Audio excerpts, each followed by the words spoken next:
Hello, everyone. How are you all doing? I'm glad to be recording these regularly and posting them regularly again. I got the anime episode last week, didn't I? Well, we recorded it last week. I'm assuming it's uploaded. Well, wait, no, we still have the other I'm one. assuming that Ian has uploaded it by now, and if he hasn't, then I have questions. Um, Yeah, because there was a few that from the I'm trying to remember. The last one we put up was I always get it mixed up. Ogres question mark or yeah, ogres. uh, so right now, as you and I are talking, we have, I believe, ogres are up, and dwarves are set to go.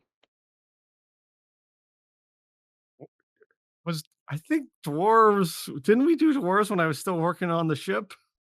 I We think. did, but then, like, the holidays hit, I got sick repeatedly, and, I was busy looking for a new editor to be able to get these things out more regularly and easily. So Yeah. we have new editor, we should be able to get everything out regularly and easily, and more importantly, hi. So, do you wanna go first with how you're doing, or do you want me to go first? How long is yours going to be? I think that'll affect it. 4 or 5 minutes, maybe 10 if I stretch it? And then I'll go with mine. I'll go first then. Um, Okay, I'm go ahead. I'm doing not unwell. For those who don't know, I forget if I've mentioned this because I know for the anime episode we just got right into it. Um, I'm going to no longer be working for Norwegian Cruise Line anymore, and I made that decision a while ago. And I am now in that point of my life where I'm like, I'm I hate to use the word depressed, but I kind of have been for the past couple of days because I'm just in a point in my life where I'm like, what am I going to do?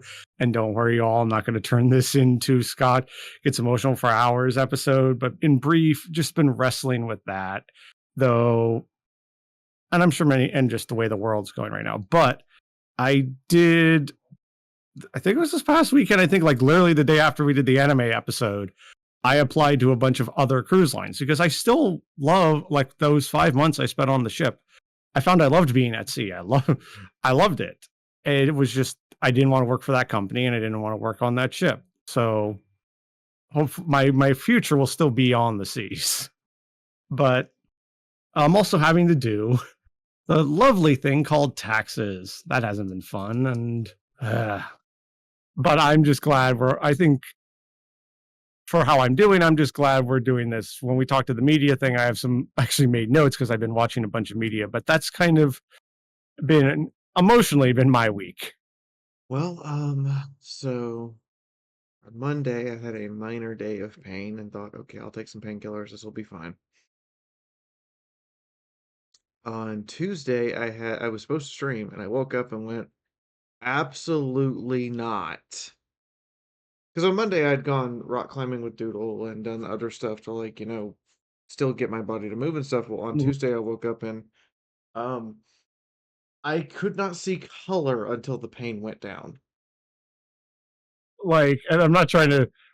I'm just like you suddenly got black and white filter, or like most colors you couldn't see.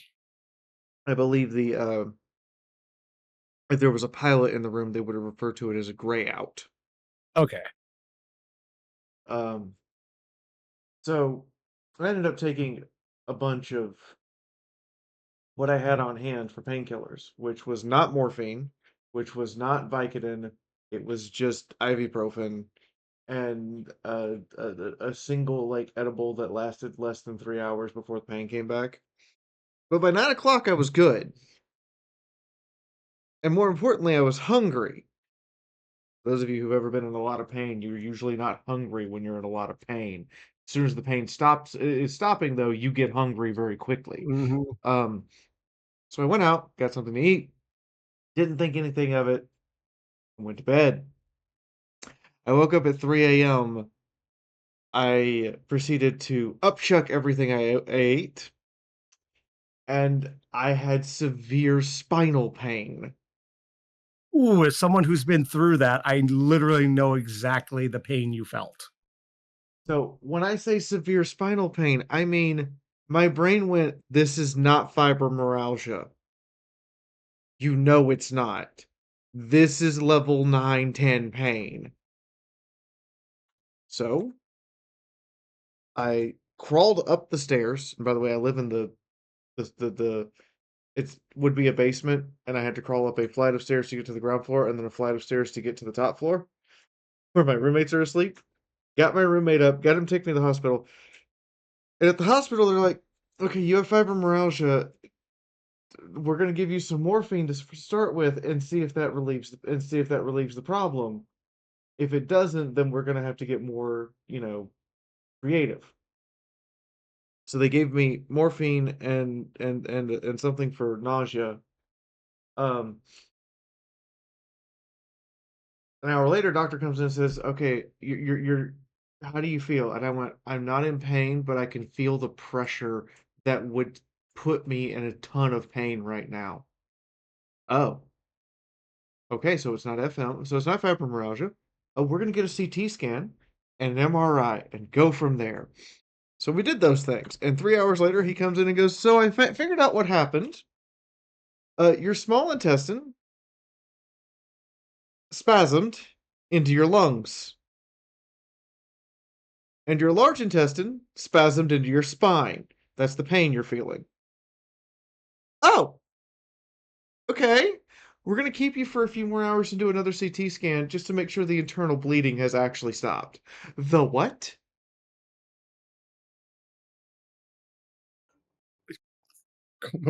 I want to make comments, but go on. So it turns out all of the painkiller stuff I had taken the last 2 days had built up in my digestive tract.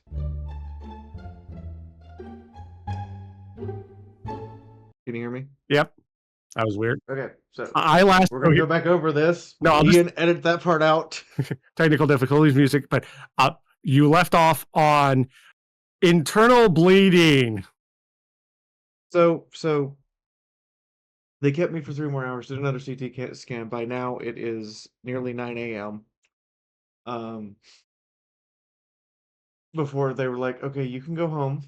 Um, we're gonna so there's a prescription at the Walgreens for the nausea.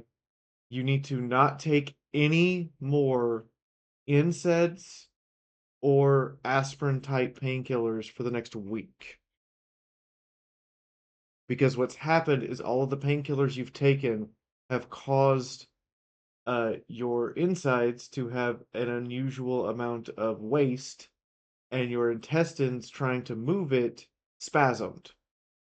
And when they did, they hit your internal parts. So here's the prescription for the nausea in case you get nauseated. For the next 24 hours, you are to, quote, not eat solid food. And here's your other prescription item, and I'm going to send this to you over Discord because, you know, oh, I sent it to you already. Okay, cool. So you see that they gave me butt cocainium Why are you calling it that? Because I've without getting into too much detail, my mom has had to have some different medications over the years. So this does not surprise me, and I get, but why are you calling it that? because it's laxative powder that I have to drink.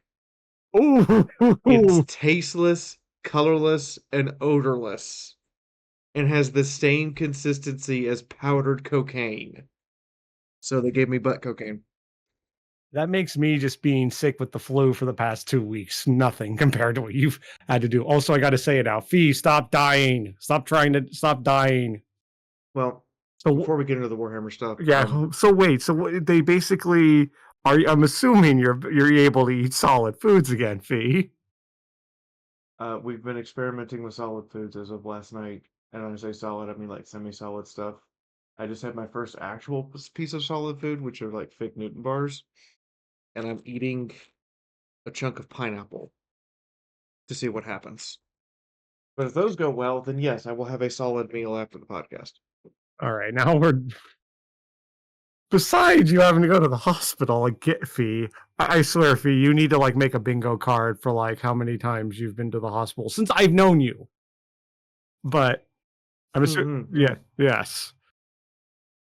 I So could make a bingo card of the number of things the doctor has to go over before he can actually make a proper diagnosis. And it'd be like, did we test for fibromyalgia? Did we test for hormone induced bone problem?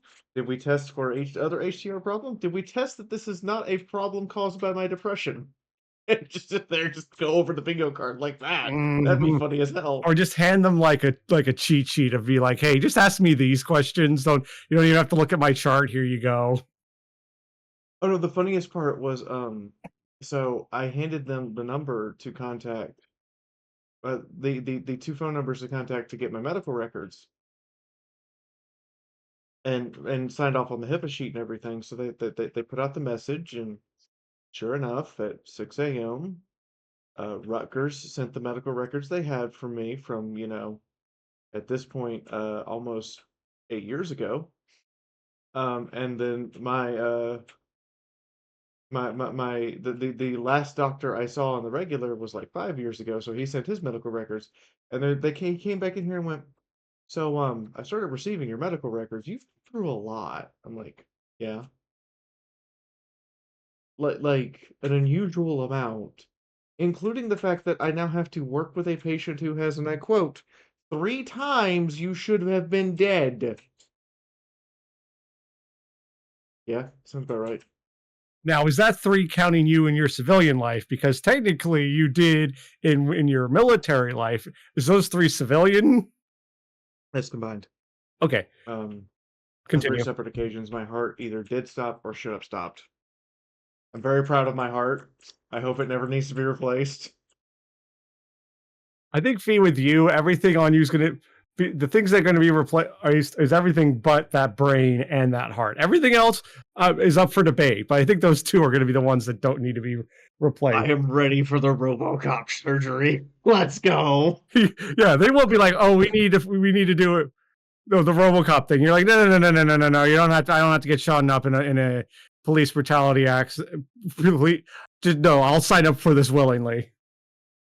Hey, you don't need to take me into a back alley and like basically kill me. No, no, well, let's just go. I'm good. Yeah, just give me the thing. You'll be like, just give me the document signed. I sign my life away there. So, but yes, now is that pretty much concludes that time you've fee, or is there any more to it? Or No, that's pretty much been my week. We had Warhammer last night, Warhammer tabletop on stream. That went surprisingly well, and we even had like a very big kind of surprising moment where my character, the Ice Witch, and Andre, the Bretonian Knight, the two people who you would expect to have an absolute like hardline code about things, were the reasonable ones. And the lizard man who wants to be a different species and the extremely logical student were the ones who were screaming, no, no, no, we kill it. So that was fun. For those who don't know, we ran into a Skaven who's a paladin of Sigmar. oh my That was god, just like, oh my god, wait. And just to make sure I'm freaking out about the right thing, Paladin of Sigmar is that 2 paragraphs we talk about the ones that are yeah, act about this. Yeah, the ones the two actually trying, paragraphs. yeah, the ones trying to actually do good. Moon put one in the game. Yes. Um, and like the point where like we knew that like this Skaven was not lying to us was when Thess pulled out her gun and said, "I'm killing it." And instead of like fighting us or being ready to resist or anything, it got on its knees, bowed its head, and said, "Very well. If I am to die, I will go be with Sigmar."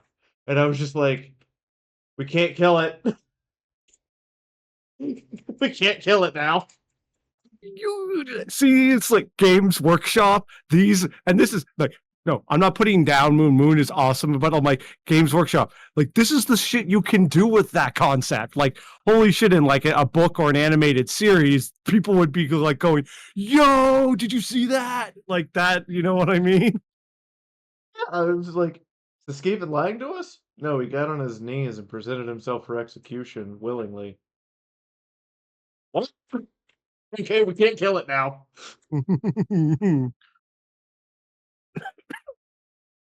so, so So we've adopted him, and thus gave him a name, which is the funny part. Ugh. is this Pineapple War? Is this Pineapple Junior basically? I don't know yet. I doubt that it's Pineapple Junior, Okay, but frick! I just realized. this Oh, sorry. Continue. this gave him a name, and now I have to like have the scene drawn by one of our artists, and it's gonna be like one of those just like, oh god, this is gonna be a trip. And for those Uh, somehow, if you've been following us and you haven't watched Fee's, um, excuse me, uh, Fallout Warhammer Equestria. tabletop game. Yes, Oh, Fallout Equestria. yeah. Thank you. A quick summary of who Pineapple is, so people I know who Pineapple is. The listeners probably don't if they don't haven't watched. Uh, Pineapple is a unicorn from a very, very unicorn centric, unicorn racist, where everyone who isn't a unicorn is inferior city, who looked at us and said, "You know what? No, I'm gonna get my dad's spear, and I've never killed anyone before or had anything bad happen to me, and I'm gonna go with you guys." And we're just like, we have a being who just agreed that racism was bad.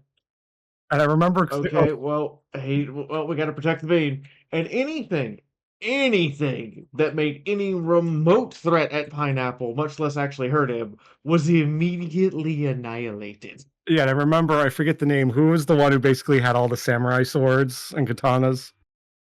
Mythic Blade. Yeah, Mythic Blade had the relation. I would summarize Mythic Blade's character and Pineapple's relationship of Mythic Blade going, if Pineapple dies, I will kill everyone in here and then myself. Energy.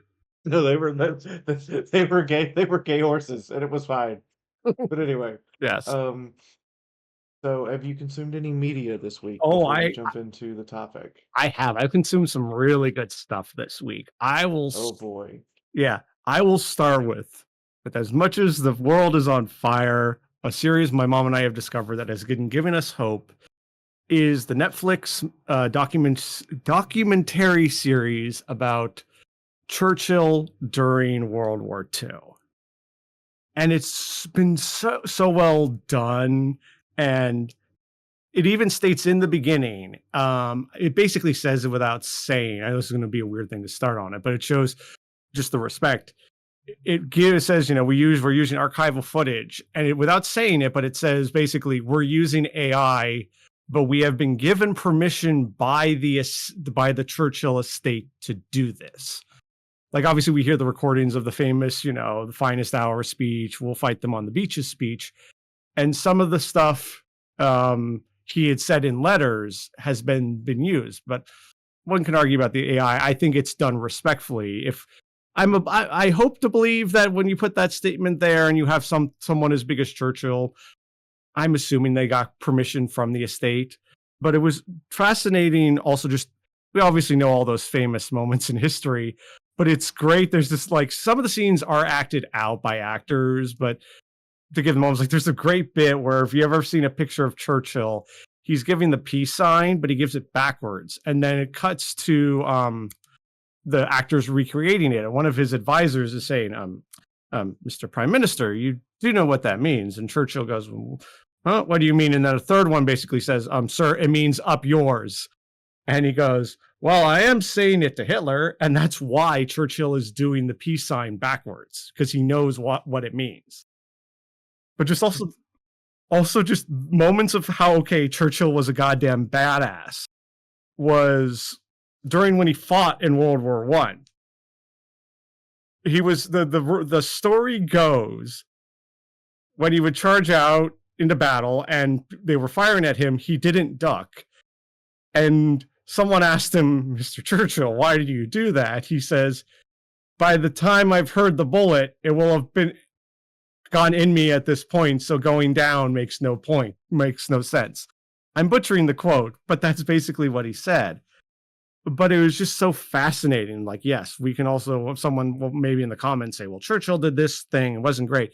Yes, Churchill is a complicated character, but at the end of the day, Churchill was trying to strive for the greater good. There were some things not so good he was doing. We can discuss on that all day long, but at the end of the day, he was fighting evil and just being a goddamn badass. Like the story, I'll end on this. The story goes during the Blitz, every night he would go up onto a rooftop and watch his country being bombed just to constantly remind himself what he was fighting against. And I was just like, okay, now I know why people look back at Churchill as such a figure in history. But to Yeah, no, and to clarify, Churchill was a wartime prime minister, and one of the reasons why he was so complicated is because after the war, they forced him out, and he was all indignant about it. But the fact of the matter is, they weren't at war anymore, and he was still acting like they were. Yeah, and when you look at the documentary series also does a great bit about his life even before World War II, and it makes sense if he was to give a comparison too, is like some leaders are great in crisis, and then the minute it's peacetime, they're not good. I will give my comparison without getting too political. The governor of my state, Phil Scott, he did great during COVID, but he hasn't been so popular out of COVID. But so to give the comparison, Churchill was that's why the minute the war was over, they didn't need him. But still very fascinating, man. I could talk about that more and more, but just the other pieces of media I've watched on a more fun note. I think I've mentioned this before. My mom and I watch a series called The Great British Bake Off, where it's just a bunch of amateur bakers compete and make different kind of pastries or cakes or anything like that. And my mom and I ran through all of it. Even watched the series again because we enjoyed it. We're like, okay, we can't watch this the third time. I discovered they had a junior series, which had anyone, under, basically from the age of 10 to 17. And it's just a fun, cute series to watch because some of the kids are like, okay, these kids deserve their own TV show. And just other moments of just like seeing the quirks that adult bakers do, kids doing it too. It's like, okay, this isn't something adults do. This is anyone in this scenario. Um, let's hear what else. Um, my mom and I rewatching a series we enjoyed called Slings and Arrows. It's basically the story of a Shakespeare theater, and it starts. And I'm not spoiling anything because literally episode one. I'm always of the belief it's not a spoiler if it happens within the first 15 minutes of episode one. Um, that the old director basically dies in an accident, and his one of his previous proteges now has to take back over. So it's a hilarious series. If you enjoy Shakespeare or theater, I recommend it. It's called Slings and Arrows. Um, let's see here. What else have I watched? And then just another series related to World War II called Five Men Came Back, which was more focused on like the American film directors and makers during World War II and kind of a lot of the complicated things they had to deal with, which we could have a whole long discussion, but I don't want to eat up into too much time. If if you are into World War II, that's another series worth a watch. What about you, Fee? What have you been up to when you're not trying to not die? Okay, so as far as consuming media this week, answer's really nothing necessarily new. I'm focused on writing most of the week, but also I did do I did do some fun stuff with Helldivers and their 1 year anniversary this week. That was fun. Even though the 1 year anniversary was a little later than this, it was the soonest we could schedule the collaboration, which you guys will find a short of on YouTube where I just look over and I go, "Is that a hell bomb?" And somebody goes, "Well, we've passed so many hell bombs, and to see if it was a hell bomb or not, I fired a rocket at it and blew us all to Kingdom Come." Fee, that's one of the most you things I've ever heard you say. Um, To be and honest, then with Helldivers, it's been well, two specifically. I've always been interested in that, but I'm like, am I at the point where it's like, okay, because some games it's like, okay, if you don't get in early enough, it's going to be an annoying. no, so Helldivers is designed to be picked up and played, and you play what you want as much as you want, and don't have to worry about it. So you could pick it up now, play it now. You could pick it up last year, play it last. It doesn't matter. You'll So still get a good experience, and you don't have to play it constantly. it's not like it's not like War of War, not War, uh, War. WoW, where you, like, have to grind for, like, a month before you actually get to the fun things. The fun thing starts pretty much once you're done with the tutorial. Mhm. Okay. When I get some extra cash, I might grab it. Okay. Um, anyway, the, the thing I did watch was I rewatched, Chernobyl from beginning to end while I was writing. I'm not surprised. I mean, it's me.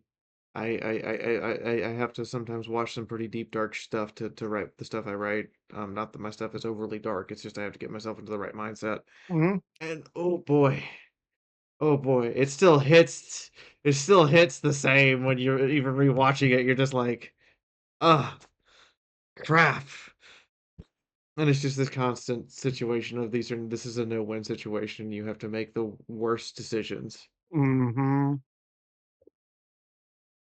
Which is to just give a side note on it, another thing, the Churchill documentary does too is, like, Churchill had those moments too where he had, like, it was a no-win situation, like, kind of in a Chernobyl thing where it's like, yeah, I don't wanna spoil it, but, like, yeah, I can completely understand what you're talking about in that, and I've also heard good things about that documentary series. Not it's a it well, what category? It's not docudrama because it's not a documentary.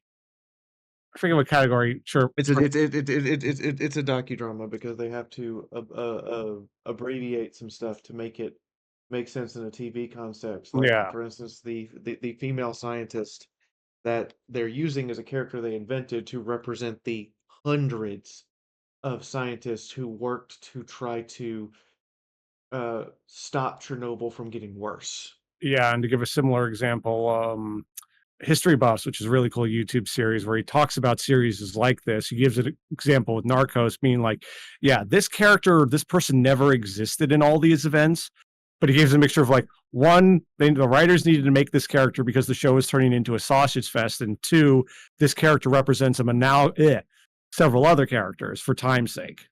Well, shall we? Shall we get into the whole reason why people are here? Yes.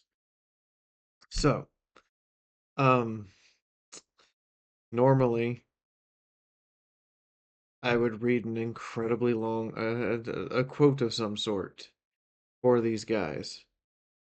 What I need you to understand that the people we are about to talk about are not a united faction like others have been.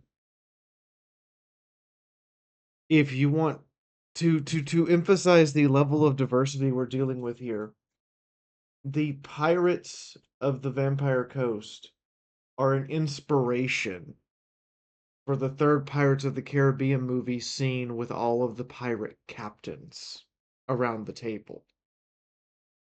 That's a quote from the director. Interesting.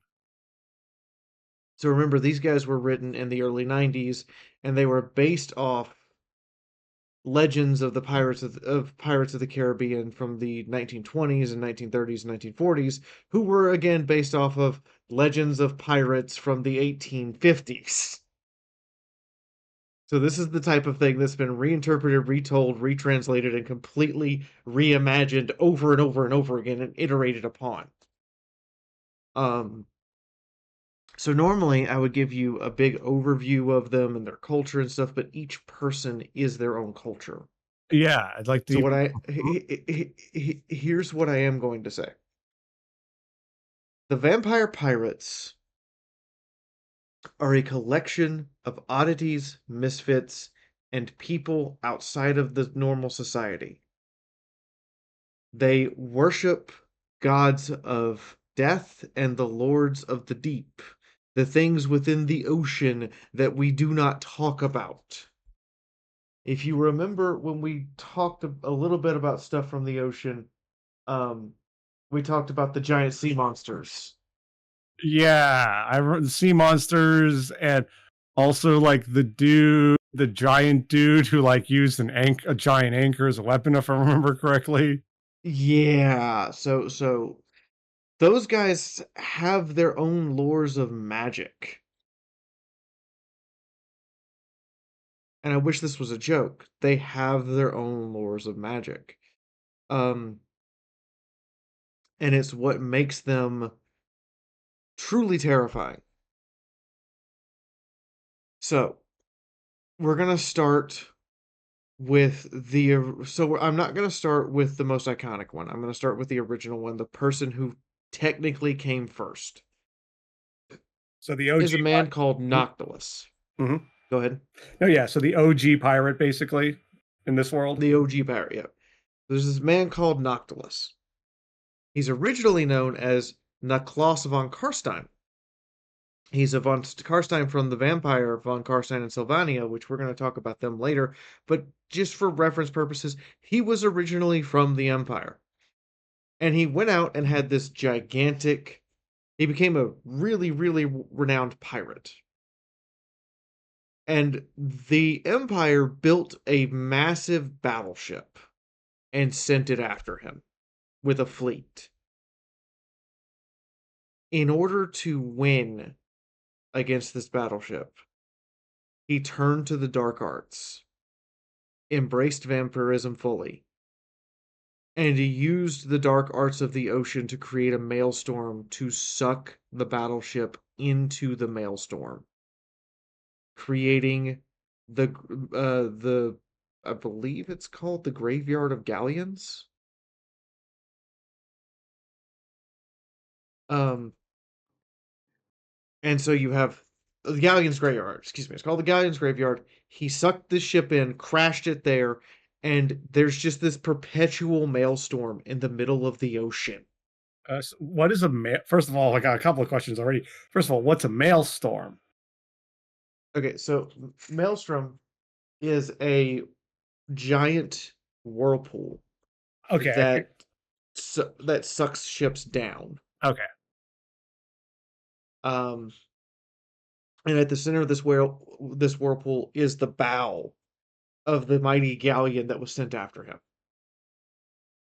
And through the currents of the ocean, bringing the dead bodies of people who've died at sea to the galleon's graveyard, he creates his army of undead pirates. Okay, wait. There's that, but also need to rewind slightly. You said fully embraced vampirism. Well, was he like a part-time vampire, or like I'm just I know I'm nitpicking the wording, but that phrase. He he understood the necromancy of the von Karstein family, but had not yet just said, "Okay, make me a vampire." Oh, so wait, he wasn't a vampire up to this, or he was? I'm just trying to. He was not a vampire until they sent the battle fleet after him to try to kill him. Oh, okay, okay, okay. That makes a lot more sense now because I was like, I feel like being a vampire is a pretty, you either you're a vampire or you're not. Like, you can't you can't be like, oh, I moonlight as a vampire on the weekend.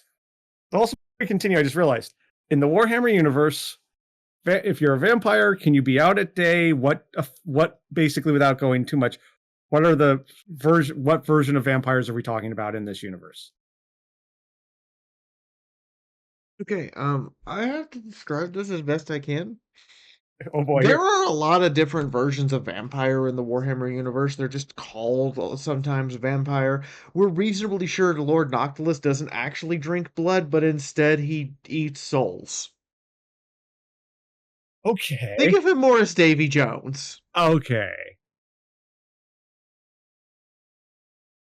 So the OG, but he draws go on, go on. but he draws upon all of the souls of the dead in the sea to continue to make his undead army and send them forward. I'm not laughing at that. I'm laughing where my silly brain goes because of someone who's worked in the shipping, well, cruise ship industry, and there's always increases in safety. I'm just picturing this guy as every time a in shenanigans mind, every time safety regulations try and be added, he's always the one trying to bribe someone, be like, no, don't add it, don't add it. I need more people for my army. Correct. But continue. So, um, this is the start of where the undead begin to infect the seas. is Noctilus becomes the first vampire captain.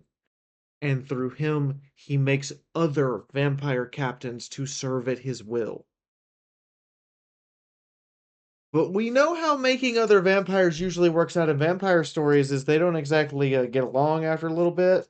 Yeah, there's always some kind of conflict because the plot says so, but also just even though they're vampires, it's human nature. And we got this kind of, So yeah, I'm not surprised. we're going to talk about the first person to oppose Noctilus. And also for in context, geography. Is this in the equivalent of like the Caribbean, the Atlantic, the Pacific? Obviously, it's in the Warhammer world, but just to So give. Galleon's graveyard is like dead center in the Atlantic on the below the Elvish Isles. Okay. So the first person to step up and oppose Noctilus is Warhammer's version of the Little Mermaid. Wait, what? Keep going, though. Keep going. The Little Mermaid, her name is Aranessa, and she adds the name Salt Spite to herself after she rises up. Aranessa is the daughter of Manan, the god of the sea. Please tell me there's a There part of this is character, artwork please. and there's artwork and full 3D renders. I'm going to explain why she looks the way she does very shortly. Yeah, but go, yeah. So, Aranessa was tended to by sea nymphs, what you or I would call sirens and mermaids. Um, and as she got older, she found herself at a shipwrecked galleon. And these were people who had been wronged by Lord Noctilus. So she decided to try to get back at Lord Noctilus for these people because she came upon a shipwreck that he had raided and had to watch these people die. She decided, screw this. Though she knew that humanity would consider her a mutant and would oust her or even hunt her, she numbed her body with rum. And we're gonna have to talk about some stuff that's a little gruesome. Yeah, looking at her art, I'm like, yeah, this is some dark, some grim dark shit. So I'm ready for this. She surgically altered her mermaid tail to become two strange lower legs and attached the long swordfish horns, their big toothy jagged blades, to the bottoms of her feet so she could walk on dry land. That's how she got her legs, and that's how she walks out on dry land. Oh, that's pretty. Whew, that's pretty metal. He was so mad at Noctilus that she made herself some legs. You know, you ever been so mad you made yourself legs? Um, and so she arrives and she arrives at a place that at the time was kind of the back end of nowhere. It's called Sartosa, and Sartosa in Warhammer. Think of it as Port-au-Prince or Tortuga. It is the pirates like den. Mm. She arrives there and she decides these people need to be these are the outcasts of society. They should not be outcasts because we have a common enemy. So after many raids and efforts and proving she was an ally to humanity, the Imperial Admiral of the fleet of the Empire personally came to her and gave her letters of marque, enlisting her in the war against chaos. Oh, she killed him Why? because Aranessa had one very important rule. She would be beholden to no man, living or dead. Okay. Well, I get where she's coming from. A simple no thank you, fuck off would have probably been a better diplomatic solution. That would have been, but now so she's made enemies of the Empire and Noctilus, as she roams around hunting down vampires and vampire pirates and those who turn to being undead rather than allow and she also makes an effort to try to prevent bodies and souls from going to the galleon's graveyard. Okay. And Well, the one time that she fought Noctilus with her flagship, the Swordfish, she lost. She was captured. But here's the thing, she's gonna be beholden to no man. She used the saws on her legs to saw apart her cell, fight her way through the undead garrison, grabbed what was left of her crew, and was joined by another pirate who we're going to talk about. And with them, they sank Noctilus's flagship. whoa. It is believed that her, Roth, and Noctilus all died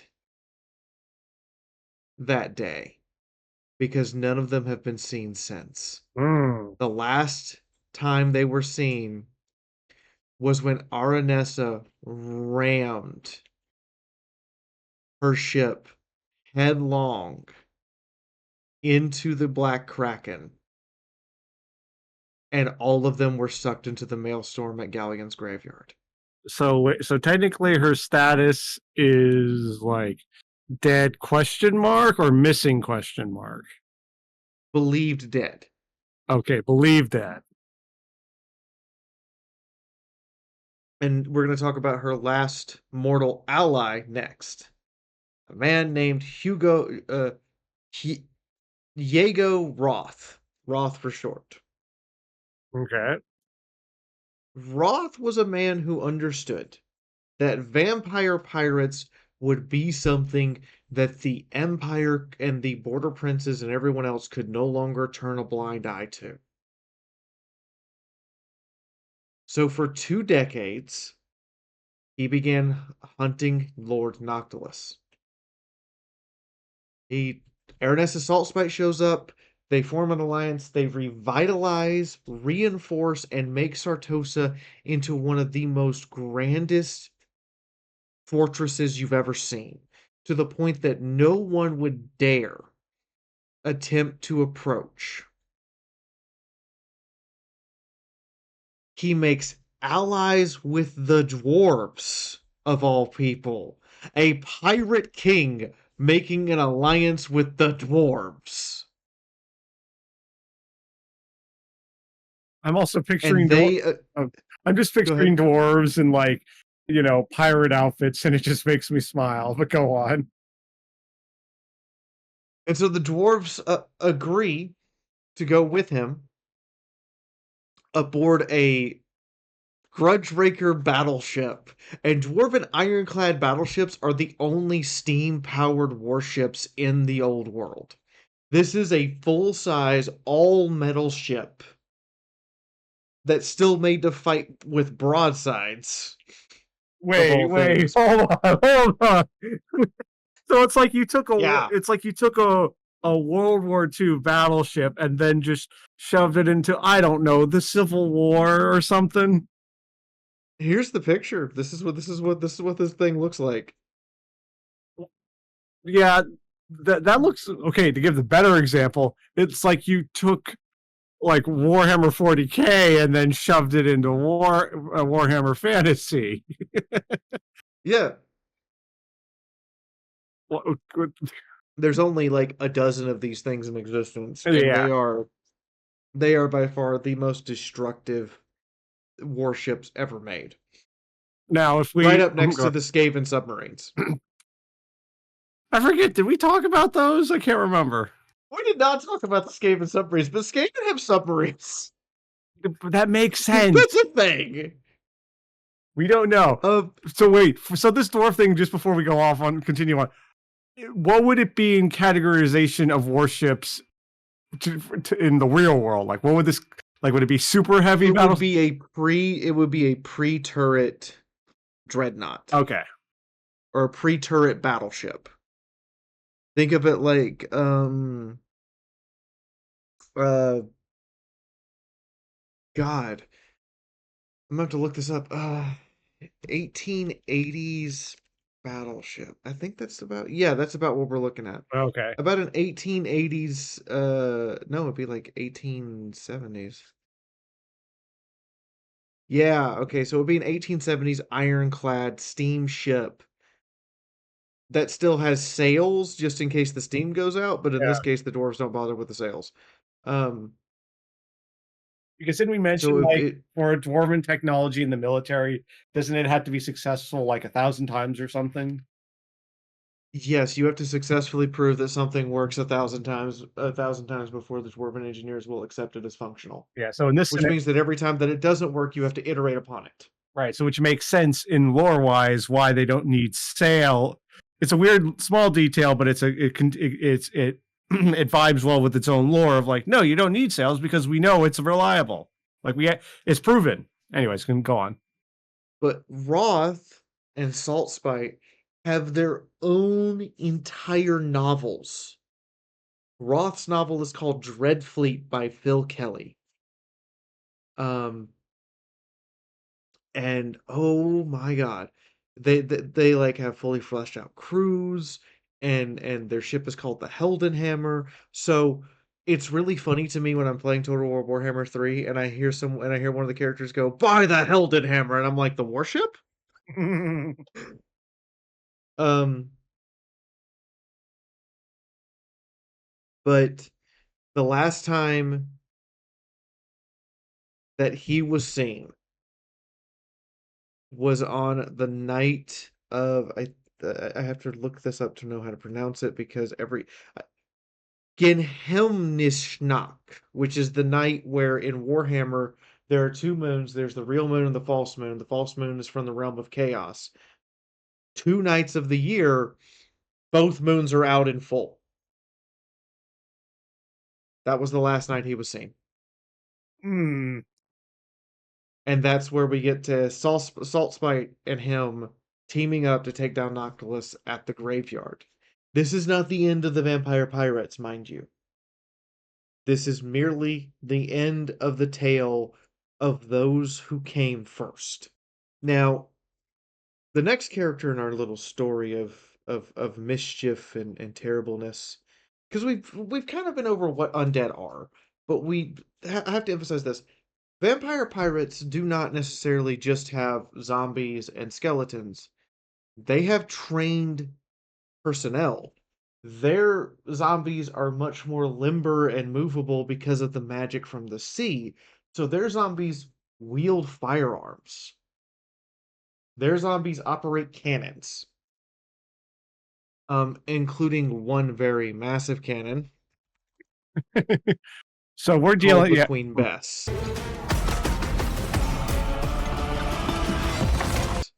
So we're Go not, ahead. yeah, we're not dealing with your classic, horror movie zombie. Obviously, there's a million variations of zombie. We're like you said, we're dealing with. So is it because are we dealing with more a modern? I hate to use that word, modern zombie, where like they are still of the level of intelligence to hold conversation, or is it just the magic is making them basically bodies that can operate machinery? Depends on how much magic is invested in them. Hmm. You can invest the more of your necromantic magics you invest in these individual zombies, the more animate, intelligent, and capable they become. There are some who serve as first mates. There are some who serve as quartermasters, and the most interesting thing about these type of vampire zombies, overall, is the ones who are made intelligent get a cut of the loot. Damn. But to show you what I'm talking about when I say they operate artillery, this is the Queen Bess. Zombie for scale and picture. Yeah, zombie for scale. That's how big that gun is. Jesus Christ. That's like, I think that's like if again, we don't know the exact measurements, but that looks like something you would see on like a battleship, a modern battleship in terms of, well, not modern, but like if you picture battleship, I picture a big, huge gun like that. Now, So, quick side question. so, Are there so any, oh yeah, just go on, go on. go ahead. Mine was, No, no, side question, side question. yes. Are there any either characters or novels with where it's their backstory is started as human or whatever, then became zombie crew member and was the equivalent of put a lot of skill points into it, and thus they became intelligent again? Are there any characters like that? And if so, do they then have memory of their life before zombie, or they just their memory starts your zombie go on from here on? There are ones who get enough magic invested in them that they remember who they were before they were a zombie. Ooh. Okay, could continue. So, with this emphasis, by the way, guys, to do this episode, and the reason why it's taken so long to get to this episode, I had to read 12 novels. And one of those novels, that actually like had me, is a novel, is a piece called, let me make sure everything about it. It's a piece by Andy Hall. Um, trying to make sure I have the title right and everything. Yeah, so it's a piece by Andy Hall called Siren of the Storm. It's more a novella. It's not a full-size novel. Um, but it's about one of our characters today, and this character kind of emulates um what how vampire pirates are made. Because there's not a whole lot about this character. This is the only source lore that this character shows up in, and it was written specifically for Total War Warhammer 2. This character was created by the Warhammer devs, but it was created with the blessing of Games Workshop in order to be like, okay, here's how vampire pirates are made. So, this person is called Clorestra Direfin, also known as Siren of the Storm. So, in life, Clorestra was an opera singer. Big girl. This is what she looks like now, but you get an idea. Yeah. Big girl. Yeah. And she had been invited. She is the first and only person to be invited to the court of the Phoenix King.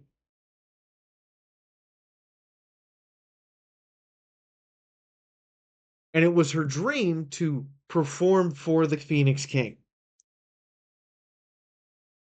On the way there, however, in her arrogance, she challenged the sea itself to demand safe passage. Okay, as someone who has worked on the sea for 5 months, I'm sorry, that's something I don't care. That one, you don't do that. Secondly, that shows how arrogant of a character is, because even experienced naval seamen and women do not challenge the sea. I want to emphasize this. She walked up to the captain of the ship she was on, who said that it was safer to sail around even though they would be late, and performed a one person mutiny by throwing him overboard. Damn. And she decided to try to outsing the storm to keep it at bay using the powers of witchery that she knew. Okay, knowing that little bit of information makes a little bit more sense. Still, you do not challenge the sea, but I can see when you have magic powers, okay. She realized she could not defeat the sea, and her arrogant challenge was rewarded by having her vocal cords destroyed. Her ship was sunk, and everyone on board the ship was drowned. The only survivor was the captain she threw overboard, who they found clinging to a piece of wood several days later. But here's how you make a vampire pirate.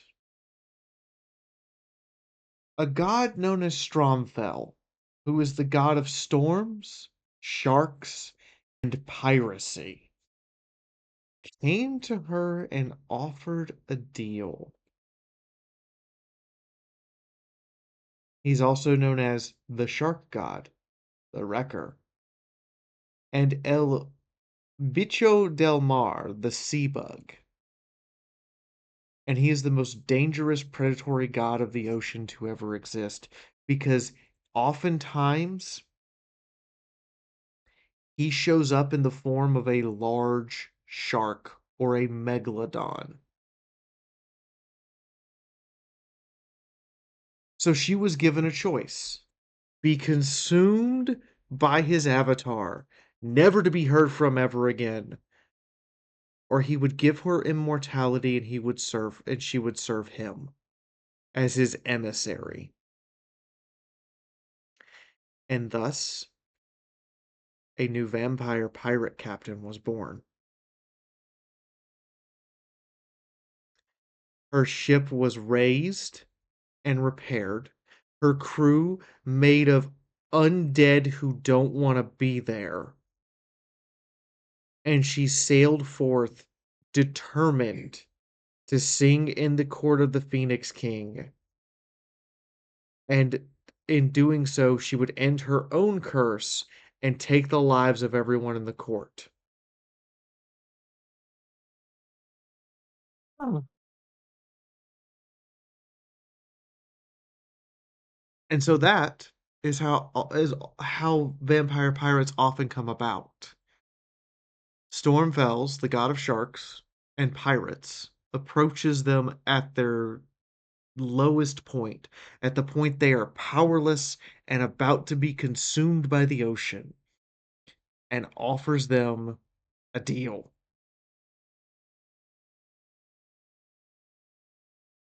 And if you take the deal, well, you're going to be an undead abomination, but hey, you get to live, right? Now, I remember we talked about this character, and I think I made the joke saying, "Would it just be easier if they just let her sing and then she can stop bothering them?" Or did they try that, or they never try that? I forget. Um, well, here's the thing. If she's allowed to sing in the court, everyone who hears the performance will die. Oh, okay. Well, And and the only way that it succeeds is she has to sing in front of the Phoenix King. yeah, And okay. there's only and to recover like this the siren of the storm by Andy Hall, there's like 7 blogs that were posted during the development of Total War Warhammer 2 that I had to go dig up and read. It's a novella. It's only like 20,000 words, but man, was it hard to get all of them. But yeah, no, that's just like an example Hmm. of how you become a vampire pirate. Is all it takes is being about to die, and the Lord of and the God of Pirates shows up and goes, "I got an offer for you. The Are you gonna turn him down?" The god of well, yeah, yeah, the god of pirates. Now that's an interesting thing. So you wait, he's got And a remember, if you mhm. go ahead, So he's no, just to confirm, so he's pirates, sharks, and wasn't he a third god of something else? storms. Okay. And remember, if you piss him off, this is important to remember. If you make this god mad, he's gonna send a megalodon after you if you come on the ocean. Um, I'm gonna send a clip to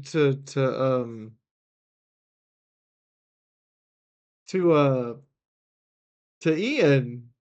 But when I say Warhammer Megalodon, I mean I have deep fear of sharks. Yeah, I was waiting for. That's a Warhammer Megalodon. You know, some of the images I have seen of this game actually kind of terrify me. Oh shit! It's like the oh, what was it in Sword and Shield, not Sword and Shield, where you can make the Pokemon really big. You know the mechanic I'm talking about. I'm spacing on the name. Yeah, It's that basically. Gigantamax. Yeah, yeah. So here's a megalodon attacking a ship in the game Warhammer Corsair, which is no longer able to be bought or acquired. If you have it, congratulations, you have a piece of lost media. But there's an image of that thing attacking your ship. Damn. That there, and I love how everyone in the picture, you have everyone going, "Oh shit," and then you have the guy in the background just looking, going, "Well, we're fucked." Pretty much. But yeah, no, it's just it's fun. It's fun. This is fine. So now we're gonna get to the one everybody's been waiting for.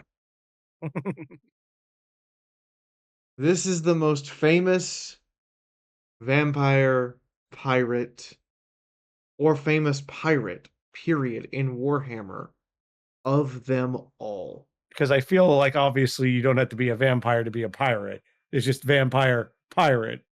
I'm going to read his quote that everyone knows him by. Fortune favors the infamous Luther Harcourt, also known as the Arch Grand Commodore, Emperor of Lustria, and Pirate King of the Vampire Coast. And he's the vampire pirate who has the most lore, the most novels, the most inclusion, and the only vampire pirate to make it into the Warhammer End Times. And I'm going to start by saying this. Luther Harcourt has had a curse placed on him that has fractured his mind into 7 distinct personalities. Two personalities is a lot to keep track of. Seven, my god. There is a reason why the Border Princes refer to him as the Allied Viper, because his personality switches can happen at the drop of a hat, and he turn around and attack his allies for no discernible reason. How this happened is fascinating. He was trying to acquire ancient artifacts of power. At this point, he's already a vampire. He's already undead. He Mhm. has a legion of undead minions. And he sails to Lustria to get these artifacts of power so he can come back to the old world and claim Sylvania for himself and oust the Karsteins, the other vampires who rule Sylvania. Oh, okay. So, Well, mhm. go ahead. No, I feel also more. I'm going to keep going, but I feel like some of these names are going to be more important once we do the vampire episode. But continue. Even the high elf naval captains and the specialized sea elf region areas avoid sailing by the vampire coast, by the way. Ooh, Because it's they just look at it and go, yeah, no, you don't go. We'll go around. It's fine. yeah, We'll take the long way. the longest way around, shortest way home. Yeah, like when even the elves are like, yeah, no, no, no, no, no. You know you're dangerous. But by claiming elvish ships and empire ships and everything else, he built a fleet of the damned. He used the galleon's graveyard, which still exists. Nobody lives there right now because they had that big battle and everybody died or everybody went, MIA. He uses all that to make more zombies and then, uses the Vampire Coast to further make more zombies. He also battles the lizard men who hate him utterly. And here's the reason why. He was seeking a way to augment his magical abilities to become the most powerful undead caster to ever live. And he was seeking a shortcut to do it. He found a ruined lizardmen city called Huatl, Huatl. And after nearly a month of searching the city and excavating, they found a chamber that was sealed tight and protected by extremely powerful magical glyphs. Each time he hurled his legions of undead monstrosities at this sealed chamber, the glyphs would destroy them, drain them of the magic powering them, and use it to power the glyphs. Eventually, he became so frustrated that he went down there himself to use his own dark magics to try to break in. But these seals were made to defeat slans. And to emphasize how lizard men look at other races who cast magic, the lizard men look at the elves and go, they have potential. Just to remind you guys of our fifth episode, where the lizard men look at the elves and go, they have potential. So this was made to drain slans, the magic casters of lizard men, dry. During his direct assault, he realized that these magical glyphs weren't just draining his magic; they were leeching the life force that kept him alive. And so when he broke free, the backlash did two things to him. One, it severed his connection to the winds of magic entirely. And two, it shattered his mind. He now has distinct personalities that all fight for who's going to be in charge at any given moment. And all it takes is a brief break in the willpower of the current personality for him to have a sudden personality shift and be a completely different person. No, wait, now before we go further, what is the thing that finally, when he broke through, was it just pure brute forcing it, or was like a something he did, or does the novel not just says, "Oh, he did it"? And So it's my understanding that through a supreme amount of his own will and through his first mate physically pulling him away from the door, he was able to break the connection. so wait, just for confirmation, I mean clarification, did he actually break through it and get the thing, or did he have to walk away? Uh, he never got into the chamber. We don't Okay, know what's in the chamber. okay, go on. Because of this, however, he's now obsessed with lizard man artifacts, hoping that they have the power to heal his damaged psyche and restore his connection to the winds of magic. He also, while he can command legions of the undead, he has no magical abilities himself and cannot raise undead. But his unusual condition comes with a different facet. He is Warhammer's one and only anti-magic field. Wait, what? Oh, even for magic bullshit, this is what the what? Oh, go, just All explain this. spells all magical spells, effects, and abilities cast in his direction fizzle out about 10 to 20 meters away from him entirely. Wizards who have survived being in his presence have akined it to being in agony of being stabbed thousands of times as this his presence itself tries to end their connection to magic.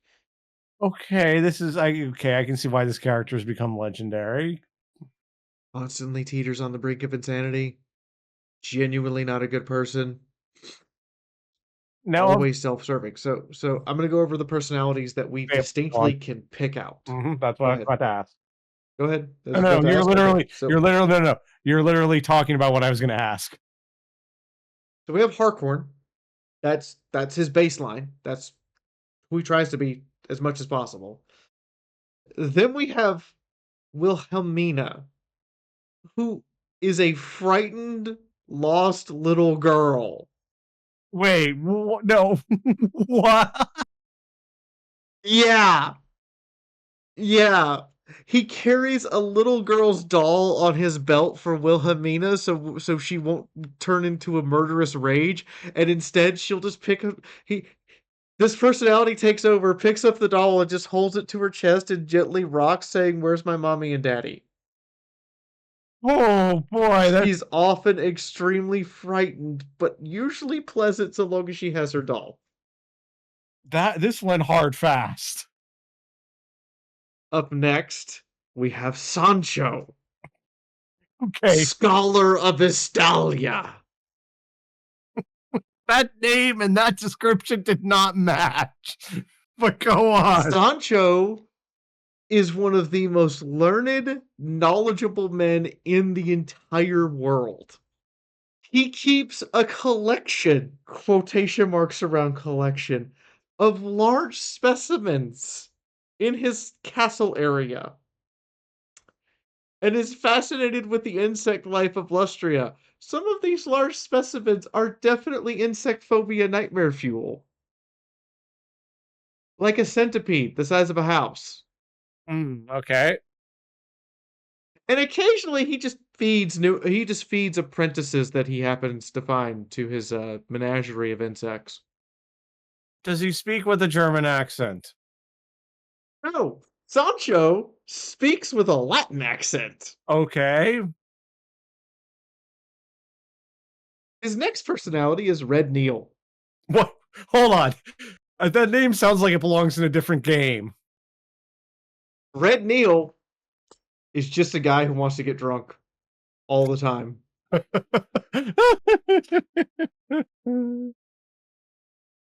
Redney, Harkin has found himself waking up on some days from a pub crawl, not knowing that he went on a pub crawl, where he got in 4 fights, murdered 20 people, bedded at least 10 women, embraced 3 new vampire captains who he does not know, and for absolute spite purposes, the town is now complaining because they're low on alcohol. also just want to say as a side note, for some reason, Red Neil to me sounds like a character from a Command and Conquer game. But anyways, whoa. So we could just please tell me there's been novels where Red Neil is the dominant one, and then like stuff happens because like in the book, and like new characters are added because of Red Neil's shenanigans. There is a White Dwarf article where Red Neil is the dominant one, and it describes all of Red Neil's shenanigans in deep detail. And the Red Dwarf article, I believe, is from issue 306. Okay, so any more about Red Neil, or that's pretty much it for now? That's pretty much it. Yeah, that kind of character has only so much depth. And then we get into Reinhard von Liebitz. Okay. Reinhard von Liebitz is an imperial noble from Null who actually has a deed to own land in the imperial province. Okay. Any more about his personality in in that one? He is a spoiled rich man, and anyone who does not give in to every one of Reinhard's whims and desires, he cries rebellion and gives forth violent attacks of rage or execution. Okay. Go on. Any more? Okay, the next one, the next personality. The last distinctive personality is the one the lizardmen want from him, called an Old One or the Old One. It refuses to give its name. It claims that the mere sound of its name would drive lesser beings insane. It desires to crush the Slan priests who stole the magic and give it back to him, screaming that they're abusing his design for their own ends. And he refers to Harkon as that fool. It is very clear after an in-depth analysis that Old One is actually an Old One, a creator of the world who has a vengeful debt with the lizard men and the way they treat his design. So somewhere in this mix of Sancho, the scholar, Red Neil, the drunk, Reinhard, the noble, and Wilhelma, the frightened girl, is an actual ancient god who's upset he's stuck in this body. So now you telling me that because at first when I was like multiple personality disorder, like yes, it's a thing, but I'm like, okay, that's a lot. But the more you explained it, I'm like, oh, this is magically induced personality disorder. I know you explained it, but it now makes a lot more sense. And Harkon's role in the end times is to be a bad guy. Not surprised. He joins Nagash, the reason why the end times are happening, and makes his effort to help Nagash. That effort leads him eventually to betray Nagash and join uh, his sworn long enemy, the Karsteins, to fight the demons that are eating the world. And The at end. the end of Mhm. everything, when it's all said and done, Karstein holds the line at Sylvania right up until Isabella von Karstein betrayed him, stepped forward, revealed that they were actually working with the servants of Nurgle and beheaded him. This is why you don't trust vampires. Mhm. By the way, that End Times book, everybody, I hated reading that because, oh my god, it just. Ugh. Every time we Yeah, talk no, he. about the End Times book, it pisses me off, and I'm not even a Warhammer fan. Like, not saying I enjoy doing this with you, Fee, and I continue will, but it's like even me, who is the casual observer, this book pisses me off from so many sense, and it's Like the Karsteins joined the Alliance of Order, are fighting off demons. Harkon arrives with Isabella von Karstein, who's been possessed by a demon called the Nameless One, and they have this big grand fight and everything, and he sides with the Karsteins to fight off the demons, and then Isabella reveals that she's possessed by the Nameless One. And I'm sorry to um Vlad von Karstein, Isabella's husband, but Isabella had to die, or we were all fucked. And the fact you couldn't wait 5 freaking minutes so the world wouldn't die with her is just peak stupidity. oh yeah, no, no, oh yeah. Well, I've given the Ruby rant where it's like you're probably the scene where it's just like, yeah, could you have like done this faster or just waited? Like, oh my god, is the definition of lazy dumb writing. Uh okay. When we get to the Karstein, when we get to talking about the actual vampire counts and those people, I'm gonna like run Vlad's name so far into the mud that you're gonna begin to wonder if we've hit the mantle yet. So we've you if I counted correctly, you said 5 personalities that you've named, correct? Uh, 1, 2, 3, 4, 5 plus Harka. Yes. Okay. So is the 7th one, like, not really a solid personality, or it just hasn't been mentioned enough to be named at this point? The seventh one is a personality slot that, as I was reading his lore, keeps rotating. So sometimes it's one person, sometimes it's another. It seems like it's just a personality slot for all the pieces of the other personalities that don't mesh together to be dumped into. Okay. AKA hit Um, you hit random, basically. yeah, you hit random, it happens. It's where it goes. That's just what it is. Um, the problem with Harkon is he doesn't have his own book. I don't believe he does. If he does, I'll stand corrected. But most of the information we get about Luther Harkon is from army manuals and setting manuals and game manuals. He shows up in Master of Death by Josh Reynolds for a couple of chapters. He shows up in the End Times, in Archon and Nagash, but that's the only real time we have a focus on him. And he shows up in White Dwarf like 50 times. Wait, what? It seems like every time they needed like a vampire ghost person, they just like Luther Harcourt. Oh, okay. But to say he has an actual like novel to himself, if it exists, I couldn't find it where it's just about him. Um, and so I had to piece everything together, then go read the wiki.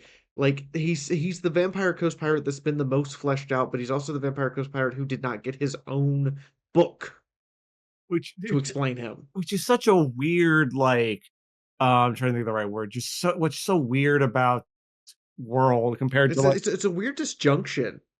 well, yeah, we've had this with, like, other characters too, like, to unless you Like he shows up in everybody else's story, but he doesn't have his own story. yeah, and you would think, like, with, a universe that has so many characters, so many books, eventually someone would have written something that's just about this character, but I think it's also we have to remember games work this world is a tabletop game that happens to have story.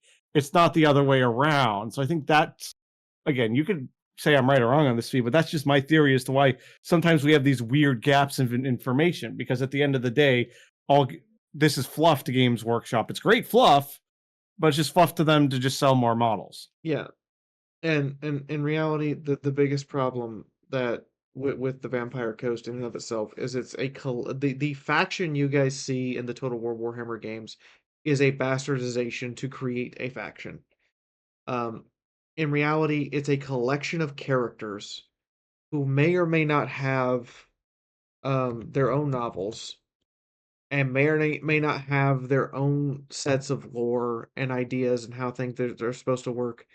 But more importantly, they don't really um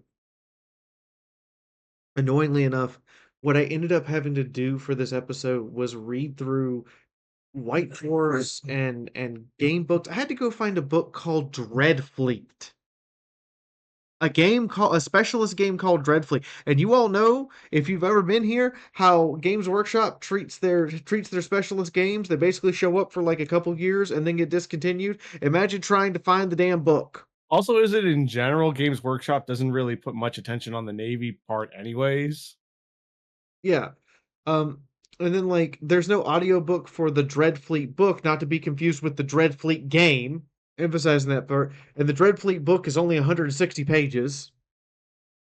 So I had to just read it. I had to just buy it and just read it. And it was Bill Kelly's a good author, but the source material he's working with is scant. And he's just having to do what he can. Um And again, I'm assuming that the challenge it's not exactly like this, but I will compare it to when writers have to write a filler season for an anime where they cannot kill a established character, so they all have to like fit into this box where they can add stuff, but they can't make it fully canon. I'm not saying it's the same thing, but it's that like challenge where it's like you have stuff to work with, but you don't have creative freedom. in this case, incorrect. Oh. So for Dreadfleet, um Kelly killed all of the characters. Oh. The book that is about Araness Assaultspite and Roth and Noctilus is Dreadfleet. And they are introduced in this book. It's only 160 pages long, and by the end, they are all dead. So he introduced these characters, made up most of the lore for them that was not from the Dreadfleet specialty game or the Total Warhammer game, and then killed them In 160 pages. How long is your in average book? 160 pages. How long is your average book in Warhammer book in average? 500 pages, easily. Jesus Christ, like killing character speed run, let's go. Um, But that is so when we're talking about the vampire pirates, what we're actually talking about is a collection of fragmented alliances and fragmented people, and just the people who accept the Lord of Pirates, Sharks, and Storms deal to become an undead pirate to rule the seas forever. Much of the lore we have for this is actually from the Total War Warhammer 2 game where they were introduced, and a lot of it Creative Assembly just made up. So concepts in the Total War Warhammer game that were made up just to show you guys, the Pieces of Eight, completely made up and stolen from what is clearly Pirates of the Caribbean. Um, the idea that vampire pirates have treasure maps, completely stolen from real world pirate lore. In game, vampire pirates do not have treasure maps. They keep their treasure with them on their ships. Um, and the idea that vampire pirates are in competition with each other to be infamous, completely made up. Absolutely 100% made up. They don't care about each other 99% of the time unless they interfere with each other. Yeah. Um but yeah, that's the vampire pirates who show up everywhere. And it's like, "Oh, they show up everywhere." Yeah, because they show up in everyone else's books to be a antagonist or just to be a roadblock or a danger. Not really an antagonist a lot of the time, so much as here's another thing that's going to endanger our heroes for just like a couple chapters. So they show up in everyone else's books. Which And that's why they show up in everyone else's books, is because they are just a constant menace. Think of it like the vampire pirates are the price you pay for into Warhammer's oceans. right. Which explains now a bit more why it became a joke at this point, why they show up in almost every episode we've done. Yeah. Because like you s Um, because of the fact, like you said, they're not a race, they're just a collection of people. Like, when you have I don't know, I'll just give, for example, elves have only certain places they show up in this world, so that's why they're not in every single story, but because as long as it's the ocean, the pirates are gonna show up, it can show up anywhere that there's water of large bodies. and one of the reasons they show up anymore where there's large bodies of water. Um, Sartosa is located where Gibraltar is in the real world. And Ah, because of the way the Warhammer map is modified and shaped, dwarves, Araby, the Border Princes, Bretonia, Estalia, all these places, their access to the water, they have to go past Sartosa. And on the flip side of that, on the other side of the world, the Vampire Coast itself is located in modern day Brazil, all the way to modern day Venezuela and Trinidad and the St. Paul Islands.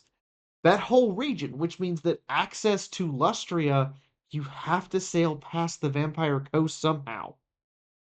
And the Galleon's graveyard is in the dead center of the map below Ulthuan, aka the Elvish Isles.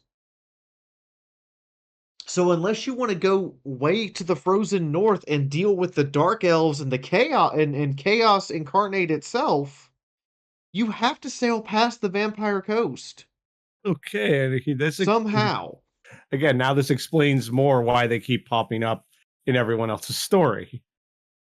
Right. This is the big reason why is because in order to go from one continent to the other, in order to go to the Elvish Isles, or in order to just like traverse the ocean and get out into the open water, you're going to have to pass one of the central points where the vampire pirates exist, or one of the central points where piracy in the old world is kind of coagulated into their capitals. And because you have to pass those constantly, you must constantly deal with them. So they're never the main bad guy 90% of the time. They're just another obstacle that people have to overcome in a variety of novels. That's why they show up everywhere. Okay. And why they will continue to show up everywhere, I promise. Yeah, well, we're not rid of them. I don't think we ever will be rid of them, at least as long as we're doing this. That's true.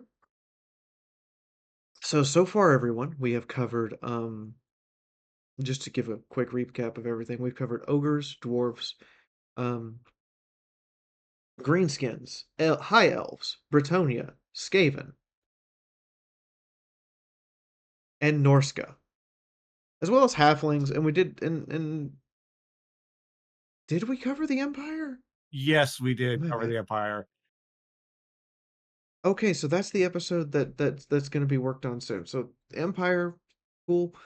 Um, I promised Ginger that we would try to not constantly cover the really bad. And the Vampire Coast is kind of more the easy punching bag for anyone who wants to go punching. Yeah.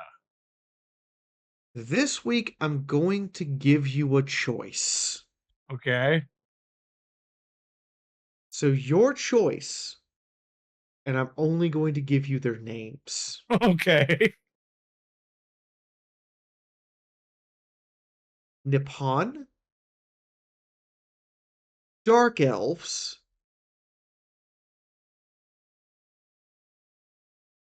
or Warriors of Chaos.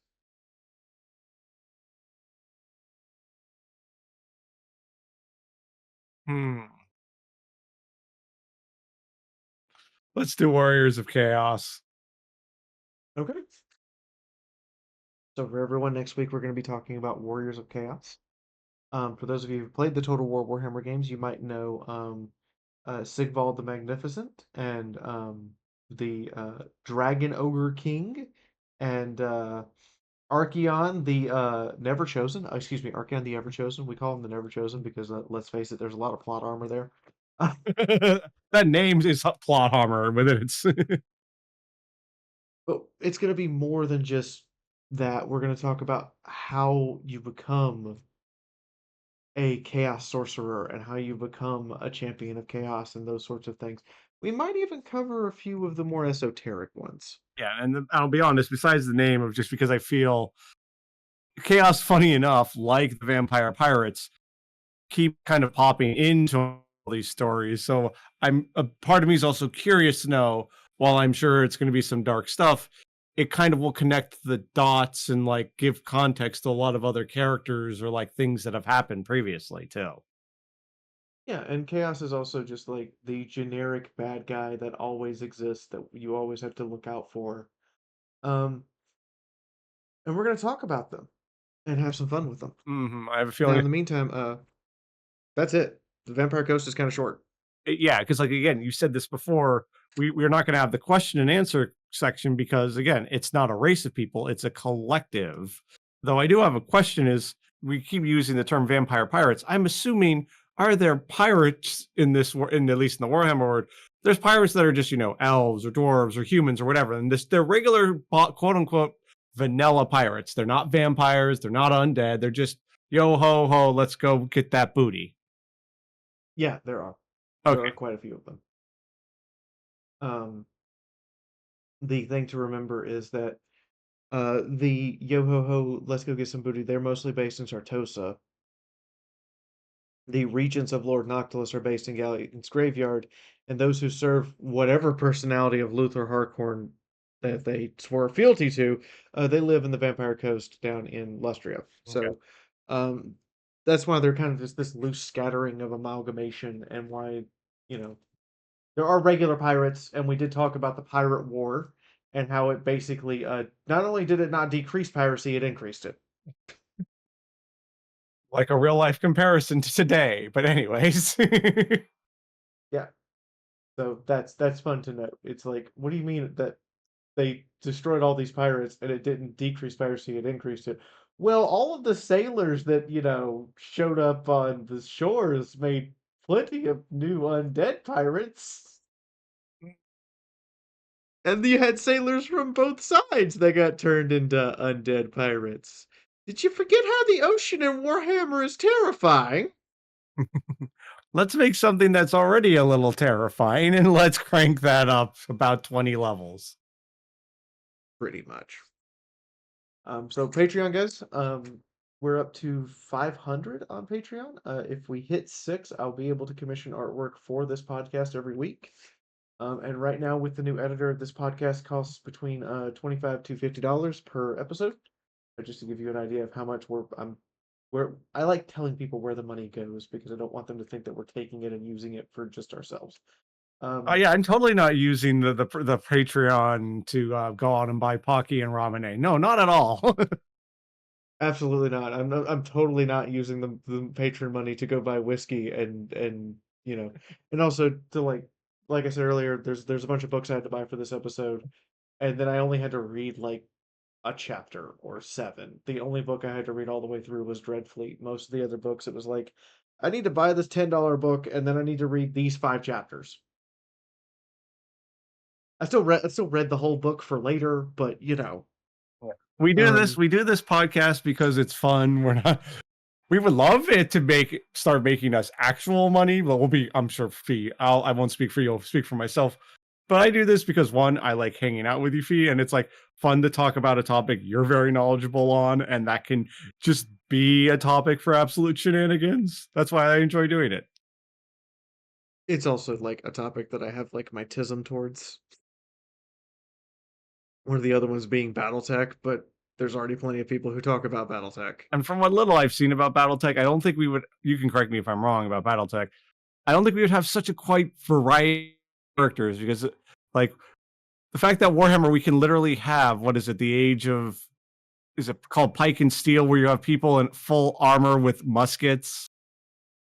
Yeah, pike and shot, where you have like people in full knight armor riding on horseback with bandoliers of pistols. Right, and just well, that's ridiculous, but that shows like you have that, and then you have the spear, you have the elves, so you have this like great variety of stories, and I think and why we're keep going to continue to do this. Also, I don't.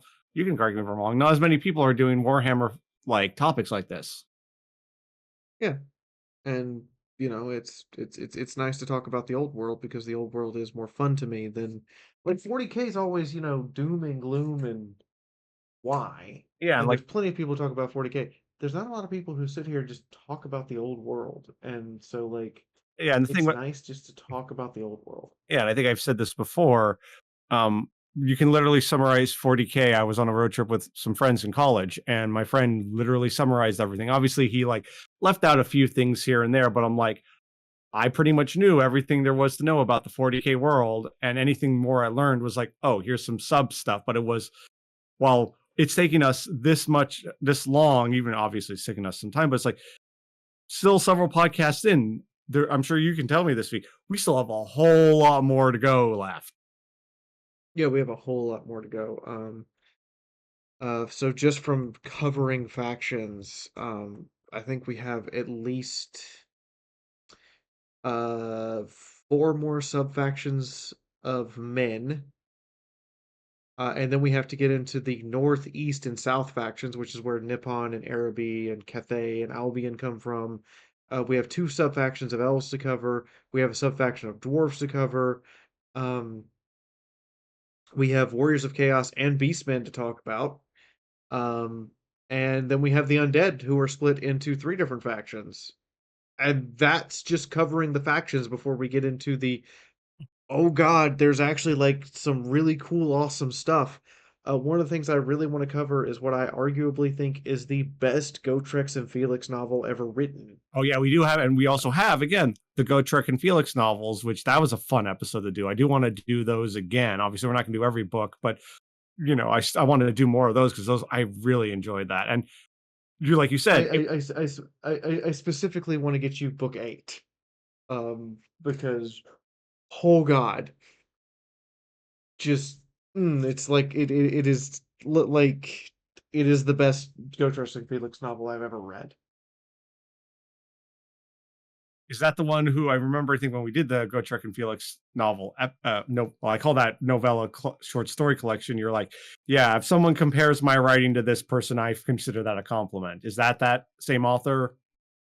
Yes, if someone if someone compared me to Nathan Long, I would literally be like on my knees crying, saying I finally wrote something good. Nathan Long might not have been the person who created Gotrek and Felix, but he, in my opinion, is the one person who wrote the absolute best works for him Oh yeah, for these two. and I think there's something to be said too about any kind of media, like just because you're the person who created it, and not to disrespect the person who created something, but it's like sometimes it's more of a challenge to then be the person who perfected it. Like music genres, we can argue all day, like who was the person who came up with heavy metal, but like you have like Black Sabbath, who was like, okay, everyone agree they're the ones who quote unquote perfected the formula, and to this day they are still respected because of that. Yeah, it's more or less that. Like, he the parts of Gotrek and Felix and his offshoot, Ulrika the Vampire Princess, those two sets of novels, those are like what I consider the quintessential like Warhammer fantasy novels. And we still have They're that good. and we still have to go back to like more topics, we still have regular vampires, and we have like the old gods, which kind of get referenced every so often, but I'm like, kind of, it's almost like the definition of ground zero of this is like this is where the whole world started, so we still have that episode to do as well. Yes, yes, we do. But in the meantime, that's everything, guys. If you hit the like button, and leave comments. Let us know what you think of the Vampire Coast and how CA basically created a bastard faction that I have to explain now. Yes, and we do read the comments, and it's always fun to hear your thoughts, even if it's just a brief, "Oh, this was enjoyable," or whatever. Yes, we like comments. Remember, your favorite creators live and die on two things: that stupid thumbs up button and comments. Comments are more important than the thumbs up button to us. I don't care about the algorithm. Yeah, I'm same. here to make good stuff, and if it works, it works. If it doesn't, it doesn't. But that Hell, stupid comment section keeps us alive. and hell, sometimes even the comment section might be an inspiration where, like, between again, you're the one who knows all about all this, and I just learned from you. But it's like I'm willing to bet someone one day might even make a comment, be like, "Oh yeah, you guys could do this one," and between the two of us, be like, "Of course, that would be a good one to do." But I think on that note, I think that's a good note to end on. And I'll just say, everyone, thank you for your time for listening to the two of us ramble. Good night, everybody. Or good morning. I'm not sure when this came out. Anyway, bye. Bye. So hi everyone, yeah, I'm making a Patreon video as is appropriate. And in the meantime, the only engineer of chaos right now is Stagio Rose. I get it, the economy's kind of fucked, but somebody, anybody, get on up there. Executive Studios, Fop Doodle on Assignment Spaghetti, Stargazer Song, Sundancer, Thomas Curry, thanks for keeping the damn lights on. Special Writing Cannons, Drinking Buddy, Solar Aura, you guys have been here for years and I genuinely appreciate you. Twitty Lounge Pass, Bronze, Sean, you're doing good work. Explosives R&D team. Somebody's got to make the explosives around here. Phony Chick, Riney Dragonwolf, Stormy Skies, Zeeb, and the other person that I missed. I'm sorry I missed you. Office Raiders, Brendan Kendall, Insane Scorpion, Justin Ragers, Carl Branson, Legate Lori, which, by the way, it's her entire fault that we have any RimWorld series. You should be thanking Lori. Testing audience, Paulus the Mad. Meh? Seriously, your name is Meh? Producers credits, Chaos Blur, or David Birch. Final Sight is the reason why we got to play Vampire the Masquerade over Christmas. You can thank Final Sight. Also, Gare Riviere, he's been here since 2014. Anyway, see you all later.